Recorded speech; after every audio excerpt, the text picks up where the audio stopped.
வணக்கம் மக்களே, அனைவருக்கும் இனிய வணக்கம். இன்னைக்கு நம்ம இந்த ஒரு வீடியோவில் எதை பற்றி பார்க்க போகிறோம் அப்படின்னு பார்த்தீங்கன்னா, கூட்டுறவு வங்கிகளில் நகைக்கடன் தள்ளுபடி இதை குறித்த ஒரு சில முக்கியமான அப்டேட்டை தான் இந்த ஒரு வீடியோவில் நம்ம பார்க்கலாம். எப்பொழுது இந்த நகைக்கடன் தள்ளுபடி அப்படின்றத வெளியிடுறாங்க? கூட்டுறவு வங்கிகளில் நகைக்கடன் பெற்றவர்களுக்கு வழங்கப்பட்டுள்ள புதிய சலுகைகள் மற்றும் வழிகாட்டுதல்களை இந்த தகவல் விளக்குகிறது. வங்கி கடனை திருப்பி செலுத்துவதில் உள்ள சிரமங்களை குறைக்க மாத தவணை அல்லது பகுதி தவணையாக செலுத்தும் வசதியை இந்திய ரிசர்வ் வங்கி அறிமுகப்படுத்தியுள்ளது. கடனை முழுமையாக அடைக்க முடியாத சூழலில் வட்டி தொகையை மட்டும் செலுத்தி நகையை மறுமதிப்பீடு செய்து புதிய கடனாக வாய்ப்பு வழங்கப்பட்டுள்ளது.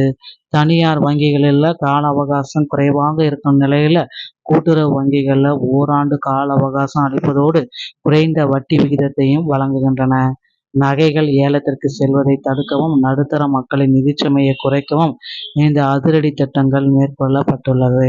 இதன் மூலம் வாடிக்கையாளர்கள் தங்களின் பொருளாதார வசதிக்கேற்ப நகைகளை எளிதாக மீட்க முடியும் என்றதை நம்ம பார்க்கலாம். நகைக்கடன் வாங்கியவர்களுக்கு ஒரு பெரிய ஜாக்பாட் அடிக்க இருக்குங்க. நடுத்தர மக்களுக்கு ஒரு மிகப்பெரிய ஜாக்பாட். திடீர் பண நெருக்கடியால் நகையை மீட்க முடியாத நிலை, அதிகரிக்கிற வட்டி சுமை. ஓகேங்களா? தற்போதைய சவால் என்ன அப்படின்னு பார்த்தீங்கன்னா, கடன் தொகையிலிருந்து நேரத்தில் முழுமையாக கட்ட முடியாமல் நகை ஏலத்திற்கு செல்லக்கூடிய அபாயம். ஓகேங்களா? ஆர்பிஐ புதிய வழிகாட்டுதல்கள். தனியார் வங்கிகள்ல கால அவகாசம் 6 மாதம், கூட்டுறவு வங்கிகள்ல 1 வருடம். தவணை இஎம்ஐ முறை தனியார் வங்கிகளில் செலுத்தலாம். எளிதான நெகிழ்வான முறை, மாதாந்திர கட்டணம் கிடையாது. முன்னறிவிப்பின்றி ஏலத்திற்கு செல்லும் நகை, இது மற்ற வங்கிகளில் செல்லும். ஆர்பிஐயோடது கூடுதல் கால அவகாசம் மற்றும் நகையை மீட்டு மாற்று வழிகள் உள்ளவை. 1 வருட காலம் அவகாசம் கொடுத்திருக்கிறது ரொம்ப மகிழ்ச்சி அப்படின்றது சொல்லிட்டு இருக்காங்க. நகை ஏலத்திற்கு செல்வதை தடுக்க இது ரொம்ப முக்கியம். ஆர்பிஐனுடைய அதிரடியான விதிமுறைகள். ஏழை மற்றும் நடுத்தர மக்களின் கடன் சுமையை குறைத்து அவர்களின் வியர்வை சிந்திய உழைப்பில் வாங்கிய நகைகள் ஏலத்திற்கு செல்வதை முழுமையாக தடுப்பது. நகைக்கடனை மீட்டெடுக்க இனி கடுமையான இஎம்ஐ மாத தவணை முறைகள் தேவையில்லை. வாடிக்கையாளரின் வசதிக்கேற்ப கையில் இருக்கும் பணம் கடனை செலுத்தும் புதிய வசதி அறிமுகம். ஒப்பீடு. தனியார் வங்கி கூட்டுறவு வங்கிகள் கால அவகாசம் பார்த்தீங்கன்னா, தனியார் வங்கியில் ஒரு 6 மாதம், கூட்டுறவு வங்கிகளில் 12 மாதம் வரைக்கும் நீங்கள் செலுத்தலாம். இஎம்ஐ முறையை இதை பின்பற்றினாங்க. 1 வருட முடிவில் முழு பணமும் இல்லை என்றால் நகையை எப்படி காப்பது? 1 வருஷம் ஆயிடுச்சு, எங்களுக்கு முழு பணமுமே இன்னும் வரல, எப்படின்னா சவால். ஓராண்டு காலத்திற்கு முடிந்த பிறகும் அசல் தொகையை செலுத்த முடியாத, நகையை மீட்க முடியாத நிலை பலருக்கு ஏற்படும். புதுப்பித்தல். பயம் தேவையில்லை. அசல் தொகையை கட்டாவிட்டால் நகை உடனே ஏலத்திற்கு சென்று விடுமா? கவலை வேண்டாம். கூட்டுறவு வங்கிகள் வழங்கும் மறு மதிப்பீடு ரீஅப்ரேசல் வசதியை பயன்படுத்தி 100% ஏலத்தை தடுக்க முடியும்.